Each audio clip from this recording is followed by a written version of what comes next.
한 해 동안 실종되는 아동이 우리나라만 한 해 동안 한 2만 명 정도 된다고 그럽니다. 2만 명의 아이들이 부모로부터 떨어지는 거죠. 한 달에 한 1,600명이 좀 넘습니다. 언젠가 놀이동산에서 잃어버린 아이를 찾는 엄마를 본 적이 있습니다. 완전히 얼굴이 사색이 되어가지고 눈물을 흘리면서 소리를 지릅니다. 자기 아이의 이름을 막 부르면서 거리를 뛰쳐가는 것을 본 적이 있습니다. 너무 안타깝죠. 대부분의 아동들은 3개월 정도 되면 다 집으로 돌아오는데요. 집으로 돌아오지 않는 아이들의 숫자도 한 500~600명 정도 된다고 그럽니다. 아이 간수 진짜 잘 해야 될 것 같습니다. 여러분, 오늘 본문에 바로 이 아동 실종 사건이 하나 나오죠. 그 아동이 바로 예수님입니다. 여러분, 공관복음 또 복음서 마태복음, 마가복음, 누가, 요한복음 이 4복음서에는 예수님에 대한 이야기가 아주 자세히 나와 있습니다. 예수님의 탄생의 이야기부터 주로 예수님의 공생의 사역, 그리고 예수님의 순환, 십자가, 죽음과 부활, 이런 이야기들이 바로 이 복음서, 4개의 복음서에 잘 나와 있습니다.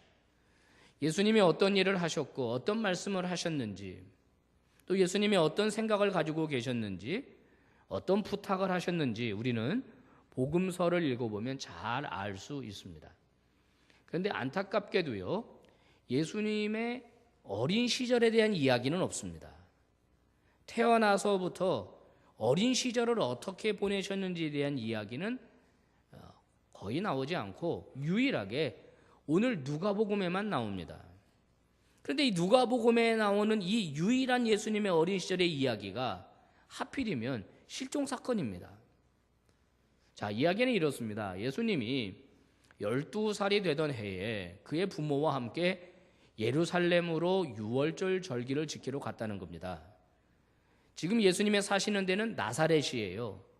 나사렛에서 예루살렘까지 가려면 상당히 먼 거리입니다. 걸어서 가니까요, 걸어서. 한참을 걸어서 가야 되는 겁니다.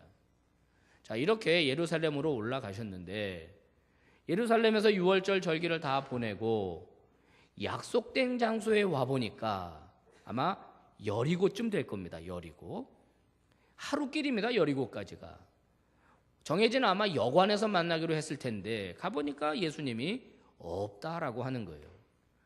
자, 어머니도 예수님 찾고 아버지도 예수님을 찾는데 아기가 실종이 됐다는 거죠. 자, 이런 얘기인데 여기서 우리는 이제 의문을 하나 가질 수밖에 없습니다. 그게 뭐냐면, 아니 어떻게 하루가 지나도록 모를 수 있냐라는 거예요. 하루가 지나도록. 그게 말이 되느냐? 금방 알아야지. 애가 옆에 없는데 어떻게 그걸 모르느냐? 이제 이런 의문을 갖게 됩니다. 자, 여러분, 이것은요, 유대인들의 문화를 잘 이해하게 되면 금방 풀리는 의문입니다. 자, 유대인들은 지금도요, 이 성인식을 해주는데요, 남자아이는 13살에 해주고요, 여자아이는 12살에 해줍니다. 이 성인식의 이름이 바미츠마라고 하는 바로 이런 그 성인식인데요, 지금도 그 통곡의 벽 앞에서 진행을 해줍니다. 이 바라고 하는 말은 아들이란 뜻입니다. 자녀란 뜻입니다. 미츠마라고 하는 말은 계약, 율법이란 뜻이에요. 성인식을 하고 나면요, 아이가 이제는 계약의 아들, 말씀의 아들이 됩니다. 그래서 하나님의 말씀인 성경을 스스로 읽어야 하고, 그뿐만이 아니죠. 이 회당에 출입하는 권한이 주어질 뿐만 아니라 회당에서 중요한 일을 투표할 때 정식으로 투표권이 주어지는 겁니다. 이 성인식이라고 하는 것은 굉장히 중요한 거예요, 아이들에게 있어서. 자, 12살, 13살 이 어간이 되면은 바로 이제 이 성인식 준비를 하게 되면서 또 하나의 변화가 일어나는데, 그 변화는 뭐냐? 양육의 주도권이 어머니에게서 아버지에게로 옮겨간다는 것입니다. 12살, 13살 전까지는 주로 어머니 치맛복에서 어머니로부터 양육을 받으면서 아이가 자라다가 성인식을 하는 기점으로 아버지와 함께 지내게 됩니다. 유대 사회가 남성 공동체, 남성 중심 공동체 아닙니까? 회당도 남성 중심으로 모이죠. 예, 그렇게 되어 있습니다. 자, 그러니까 종합적으로 유추를 해본다면 이런 얘기입니다. 자, 예루살렘으로 올라가는 과정 가운데 예수님의 가정만 단독으로 올라간 것 같지는 않고 여러 마을 사람들과 함께 올라가는데, 올라가서 성전에서 제사를 드릴 때 여성들은 여인의 뜰이라고 하는 곳에서 제한이 됩니다. 더 이상 못 들어가게 돼 있어요. 그러니까 예루살렘에 들어가면 인파가 굉장히 많았을 거고, 예수님은 아버지와 함께 남성들 중심으로 예배 제사 드리는 곳으로 들어갔을 거고, 어머니는 여성들과 또 다른 장소에 갔을 것입니다. 자, 그리고 약속을 했겠죠. 자, 우리가 며칠 날 여리고 어느 무슨 여관에서 만납시다, 이렇게 약속을 했을 겁니다. 자, 어머니 마리아는 예수님이 아버지 요셉과 있었을 것으로 당연히 생각했고, 아버지 요셉은 예수님이 어머니 마리아와 있을 것이라고 생각을 했다는 거죠. 서로 그렇게 생각하면서 각기 다른 이 행로를 통해서 이제 이 여리고에 도착하다 보니까 예수님이 이제 사라졌다라고 하는 것입니다.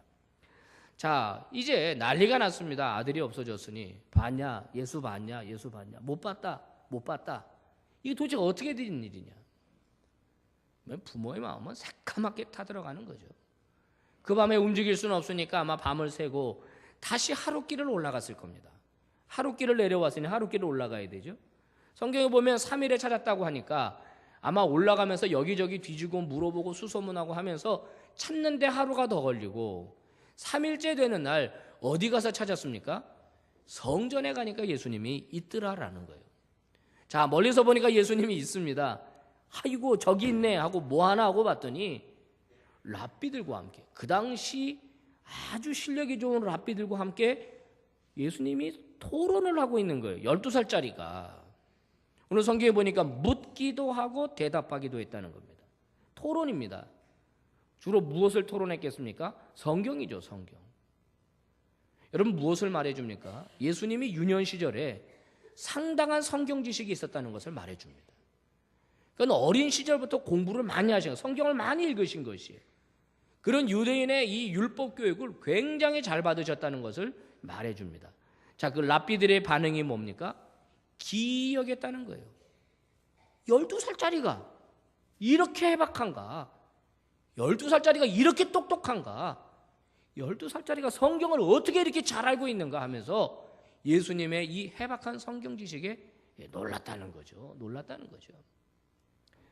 예수님이 공생의 사역을 마치고 시작할 때, 공생의 사역을 시작할 적에 이 갈릴리 회당에 처음 오셔서 말씀을 전하죠. 그때 사람들이 예수님에게 두루마리 성경 하나를 건네줍니다. 이사야서입니다. 그때 예수님께서요, 단숨에 그 두루마리에서 이사야 61장을 찾아서 읽으십니다. 그래서 이 말씀이 오늘 너희에게 응하였느니라 라고 말하세요. 그 61장 1절에는 바로 메시아의 도래에 대한 이야기가 적혀 있습니다. 여러분, 지금 우리 성경은 몇 장 몇 절이 있지만요, 이거는 중세 때 정해진 거고, 사실은 성경은 몇 장 몇 절이 없습니다. 구약 성경 그냥 쭉 기록이 되어 있는 거예요. 뭘 말하는 겁니까? 예수님은 이사야서 그 큰 두루마리에 어디에 어떤 말씀이 있는지 누구보다 잘 알고 있었고 정확하게 알고 있었다는 것을 우리에게 말씀해 주고 있는 겁니다. 자, 그렇지만은 오늘 그러면 이 성경이 얘기해 주려고 하는 가르침이 무엇인가? 그 핵심은 예수님의 단순한 실종 사건을 말하려고 하는 것이 아니라 바로 예수님이 그의 부모와 나눈 대화에서 찾을 수가 있습니다. 자, 예수님의 부모가 예수님을 발견하고 나서 막 쫓아갔겠죠. 그러면서 뭐라고 말합니까? 48절입니다. 그의 부모가 보고 놀라며 그의 어머니는 이르되 아이야 어찌하여 우리에게 이렇게 하였느냐? 보라 내 아버지와 내가 근심하여 너를 찾았노라. 어머니 마리아의 이 말 속에는 예수님에 대한 책망과 원망이 담겨 있습니다. 너 왜 이랬니? 왜 이랬니? 그겁니다. 근데 마리아 보니까요, 상당히 이 마리아는 인격적인 것 같습니다. 여러분, 3일 동안 애간장이 탈 대로 타가지고 만났는데, 만나서 하는 이야기가 아이야 어찌하여 이같이 하였느냐, 이 정도입니다. 우리 엄마들은 어떻게 하죠? 야, 와, 이러면서 너 이리 와, 이리 와. 그리고 일단 볼기부터 때릴 것 같아요. 그러면서 일단 막 흔들어 놓고서 이제 막 이렇게 할 것 같은데, 이 마리아 보십시오. 얼마나 사람이 괜찮습니까? 여기 있는 어머니들, 아이들이 사고 치거나 아이들이 말썽 부리면 어떻게 한다? 아이야, 어찌하여 이같이 하였느냐, 이렇게. 어찌하여 이같이 하였느냐, 내 마음이 답답하구나, 이렇게. 저렇게 부드럽게 좀 이야기할 수 있어야 됩니다. 자, 예수님의 대답이 근데 당혹스럽습니다. 아마 그 당시 그의 부모도 당혹스럽게 했고, 오늘 성경을 보는 저와 여러분도 당혹스럽기는 마찬가지입니다. 예수님의 대답이 뭡니까? 어찌하여 나를 찾으셨나이까? 내가 내 아버지 집에 있어야 될 줄을 알지 못하셨나이까? 여러분, 예수님의 이 대답이 어떻게 느껴지십니까? 약간 건방져 보이지 않습니까? 예의가 없어 보이지 않습니까? 아이고, 어머니 죄송합니다. 아버지 죄송합니다. 저를 많이 찾으셨군요. 제가 그만 토론하다 보니까 정신이 없어가지고 뭐 이렇게 좀 설명을 해야 되는데, 그게 아니고 어찌하여 나를 찾으셨나이까? 내가 내 아버지 집에 있어야 될 줄을 알지 못하셨나이까? 이런 이야기를 하고 있는데, 여러분, 예수님의 이 대답이 심오한 대답입니다. 그냥 한 대답이 아니고 건방진 대답도 아니다라고 하는 것입니다. 중요한 것이 있습니다. 여기서 뭐냐? 내 아버지 집에 있어야 한다라고 하는 이 표현입니다. 내가 내 아버지 집에 있어야 할 줄을 모르셨습니까? 라고 하는 이 표현입니다. 여러분, 지금 이 누가복음의 저자가 예수님의 어린 시절을 유일하게 적고 있으면서, 그것도 예수님의 실종 사건을 적고 있으면서 하려고 했던 이야기가 바로 이 부분입니다. 바로 이 부분이에요. 누가복음은 단순히 예수님이 12살 때 어머니 아버지를 잃어버렸다 하는 이야기를 하려고 하는 것이 아니라 예수님이 그때 자기 자신을 누구로 인식하고 있었느냐, 그 얘기를 하고 싶었던 겁니다. 자, 우리 성경에는 내 아버지 집 이렇게 나옵니다. 집이라는 단어가 나오죠. 이 오이코스라고 하는 헬라어인데, 원어 성경에 보면 집이라는 말이 없어요. 내 아버지의 하고 그 앞에 호라고 하는 관사가 하나 있고, 그 뒤에는 집이라는 단어가 없습니다. 그러니까 오늘 이 성경을 번역한 사람들은 유추해서 번역을 한 것이에요. 하지만 있는 그대로 말한다면 내 아버지의 있어야 할 줄을 알지 못하십니까로 되는 겁니다. 그럼 도대체 뭐냐? 이 관사가 지시대명사로 쓰이기도 하고 관계대명사로 쓰이기도 하고 관사로 쓰이기도 하는데, 이 뒤에 생략된 이 말, 도대체 뭘 말씀하려고 하신 거냐, 예수님은? 물론 단어가 없으니까 정확한 해석은 불가능합니다만은, 많은 성경학자들이 공통적으로 가지고 있는 해석은 이것입니다. 물론 장소를 말하긴 한다. 장소. 내가 아버지 집에 있는 사람입니다. 아버지 집에.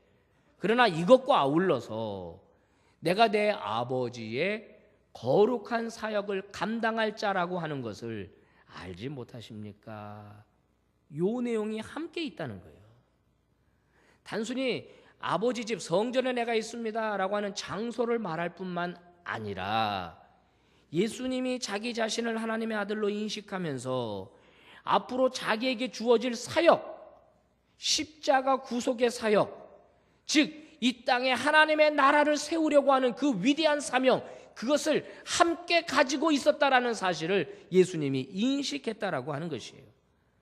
자, 여러분, 예루살렘 성전을 내 아버지 집이라고 지칭했습니다.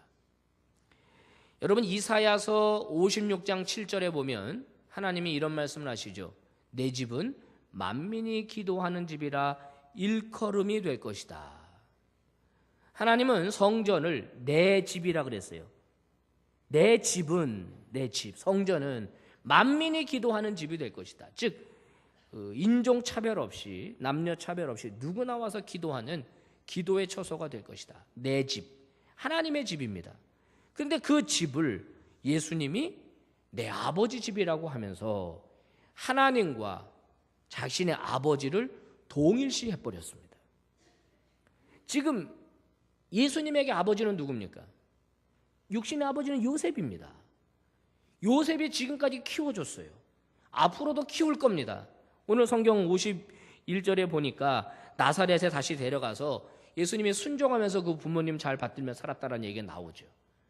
근데 여기에서 이 성전에서 예수님이 자기 아버지, 육신의 아버지 말고 또 다른 아버지가 자기에게 있다라고 하는 겁니다. 그분이 누구다? 하나님이라는 거예요. 그럼 자기는 누굽니까? 하나님의 아들이 되는 거죠. 그럼 자신의 이 신성을 드러내신 겁니다. 12살짜리 소년이 자신은 하나님의 아들이고 자신은 자신에게 주어진 사명이 있다라고 하는 사실을 그가 깨달았다고 하는 거죠.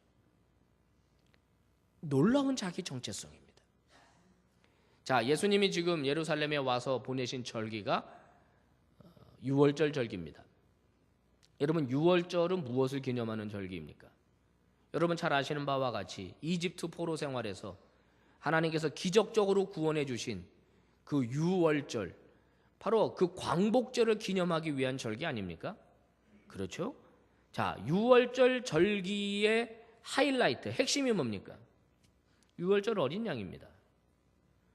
예수님은 성전에 올라가서 아버지와 함께 유월절에 피를 흘리며 죽어가는 희생제물들을 보았을 겁니다.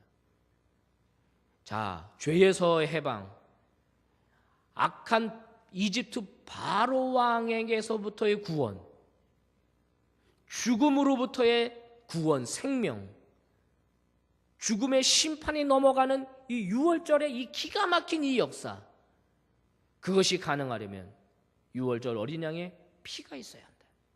그 피를 임방과 설주에 바른 집만이 구원을 얻는다. 그렇다면 인류를 구원할 오직 유일한 방법은 자신이 희생제물이 되어서 피뿌림을 당하게 되고 그 예수 그리스도의 피로 인하여 그 피를 믿는 자들은 하나님의 자녀가 되고 영생이 주어지고 구원받는다라고 하는 이 놀라운 사실을 예수님은 예루살렘 성전에서 자각하고 계셨다라고 하는 겁니다. 다시 말하면 12살 소년이지만은 내가 이 땅에 왜 왔는지, 내가 무엇 때문에 살아가는지, 어떤 비전과 어떤 목표가 있는지를 분명하게 깨달았다는 겁니다. 대단한 일이 아닐 수 없습니다. 이거를 좀 더 명확하게 보여주는 글이 있는데요. 여러분 잘 아시는 유진 피터슨이라고 하는 영성신학자가 있습니다. 그분이 그의 책에서 이때 예수님이 하시고 싶었던 얘기는 아마 이런 것이었을 것이다 하면서 상상력을 동원해 쓴 글이 있습니다. 한번 들어보시기 바랍니다. 어머니 아버지, 왜 저의 일거수일투족을 모두 통제하려고 하십니까? 제가 어렸을 때는 그렇게 해도 괜찮았지만 저는 이제 더 이상 부모님이 항상 지켜봐야만 하는 그런 어린아이가 아닙니다. 제게는 부모님과 다른 저만의 삶이 있습니다. 하나님께서는 부모님이 상상할 수 없는 길로 저를 인도하실 것입니다. 저는 부모님이 기대하는 영역을 넘어서 살아가게 될 것입니다. 제 인생에는 부모님이 지워주시지 않은 다른 요청들, 제가 순종해야만 하는 요청들이 있습니다. 제 인생에는 그저 부모님이 시키는 대로만 하는 것 이상의 삶이 있다는 말입니다. 저는 지금까지 제게 주어진 것보다 더 많은 사명들을 제가 감당해야 된다는 사실을 느끼기 시작했습니다. 세상은 나사렛에 있는 집과 나사렛에서 드리는 예배가 전부가 아닙니다. 저는 내 아버지 집이라고 하는 더 넓은 세상에서 살기 시작했습니다. 저는 부모님께 순종하여 이곳 성전으로 왔습니다. 부모님을 따르는 데서 시작된 순종이 이제는 부모님을 떠나 계속되어야 한다는 것을 모르십니까? 적절하게 잘 표현했다고 생각이 됩니다. 여러분 그렇습니다. 내가 내 아버지 집에 있어야 할 줄을 알지 못하셨습니까? 하는 이 말은 단순히 나를 찾으려면 성전에 왔어야 되지요 라는 장소만을 말하는 것이 아니라 예수님이 스스로 자기가 누구인지를 알고 있었고 자신의 사명이 무엇인지를 알고 있었고 앞으로 어떤 인생을 살아야 할지를 분명하게 알면서 하셨던 이야기라고 하는 것이죠. 마리아와 요셉은 예수님의 하는 이야기가 무엇인지 몰랐다고는 성경 기록하고 있습니다. 12살짜리 꼬마 소년 예수님의 마음속에 어떤 생각이 있고 예수님의 마음속에 어떤 비전이 꿈틀거리고 있는지 그 부모는 아직 알지 못했다라고 하는 거죠. 다만 부모 눈에 보면 그저 12살짜리 소년에 불과하고 그냥 내 새끼, 내 자식, 내 자녀에 불과했지만 예수님의 가슴 속에는 하나님의 아들로서 희생양으로서 구원주로서의 분명한 자기 정체성, 분명한 자기 인식, 그것을 가지고 있었다는 거죠. 여러분, 예수님의 이와 같은 자기 정체성은요, 예수님의 인생을 끌고 갔습니다. 그의 삶을 끌고 갔어요. 그리고 그 자기 정체성은 결국 십자가까지 예수님을 데리고 갔습니다. 즉 예수 그리스도가 가졌던 나는 누구인가, 나는 이 땅에 왜 왔는가라고 하는 그 분명한 자기의 정체성이 예수님의 삶을 온전히 인도했다는 것입니다. 여러분, 로마서 1장 1절에 보면 사도 바울이 이렇게 선언하는 장면이 나옵니다. 예수 그리스도의 종 바울은 사도로 부르심을 받아 하나님의 복음을 위하여 택정함을 입었다. 여러분, 여기에서 바울은 자기 자신을 누구로 인식했는지를 보여주고 있습니다. 그는 이렇게 선언하죠. 예수 그리스도의 종이다. 나는 예수 그리스도의 종이다. 자기 정체성입니다. 나는 예수 그리스도로부터 선택을 받았다. 바로 하나님의 복음을 위하여 선택받은 사람이다. 여러분, 이것이 사도 바울의 정체성입니다. 자기 정체성, 이 인식이 사도 바울의 인생을 변화시켰습니다. 그의 인생을 끌고 갔어요. 그게 그의 인생이라고 말해도 과언이 아니다라고 하는 거죠. 여러분, 종이라고 하는 단어는 노예입니다. 창피한 말입니다. 주권도 없고 인권도 없고 도덕도 없고 윤리도 적용되지 않는 것이 노예입니다. 주인이 시키는 대로 사는 사람이 노예에 불과 노예입니다. 근데 사도 바울은 나는 예수의 노예다, 자랑스럽게 선언하고 있다라고 하는 것이죠. 사랑하는 성도 여러분, 오늘 하나님께서 저와 여러분에게 이 본문의 말씀을 통하여 질문하고 계십니다. 무슨 질문입니까? 너는 너를 누구로 인식하고 있느냐 하는 것입니다. 너는 네 자신을 누구로 알고 있느냐? 너는 왜 이 땅에서 살고 있느냐? 왜 공부하고 있느냐? 왜 사업하고 있느냐? 왜 결혼하려고 하느냐? 왜 직장에 다니고 있느냐? 물으시는 것입니다. 너는 너를 누구로 인식하고 있느냐? 여러분, 내가 나를 누구로 인식하느냐에 따라서 내 인생은 달라지게 되어 있습니다. 나는 하나님의 자녀입니다.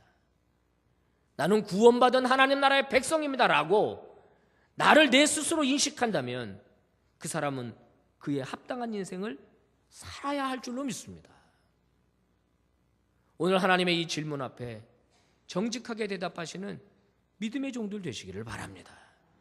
그리고 그 고백대로 나는 하나님의 자녀입니다. 나는 하나님이 부르신 종입니다.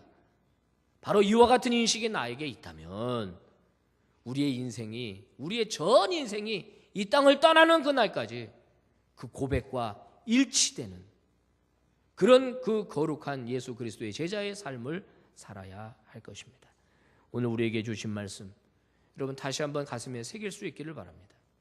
어찌하여 나를 찾으셨나이까? 내가 내 아버지 집에 있어야 될 줄을 알지 못하셨나이까? 내가 내 아버지 집에 있어야 할 줄을 알지 못하셨나이까? 기도하겠습니다. 거룩하신 하나님 아버지, 오늘도 저희들에게 귀한 말씀을 들려주시니 감사합니다. 12살짜리 소년 예수님, 이미 그의 가슴 속에 있었던 자기 정체성, 내가 무엇 때문에 태어났고 무엇 때문에 이 땅에 살아가고 있는지에 대한 분명한 자기 확신, 아버지 오늘 수많은 질문과 수많은 생각을 저희들에게 던져줍니다.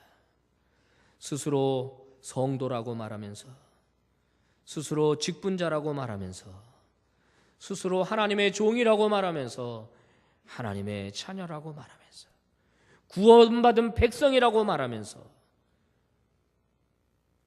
삶은 그렇게 살지를 못하는 저희들 고개를 떨굽니다. 하나님 아버지, 오늘 이 말씀 앞에 저희들 다시 한번 결단하기를 원합니다. 아버지 하나님 앞에서 올바른 인생을 살기를 원합니다. 진리의 길을 걸어가기를 원합니다. 제자의 삶을 살기 원합니다. 십자가 지고 주를 따라가기 원합니다. 우리의 인생을 통하여 영광 돌리기를 원합니다. 주 하나님이여 도와 주시옵소서. 예수님 이름으로 기도 올리옵나이다. 아멘.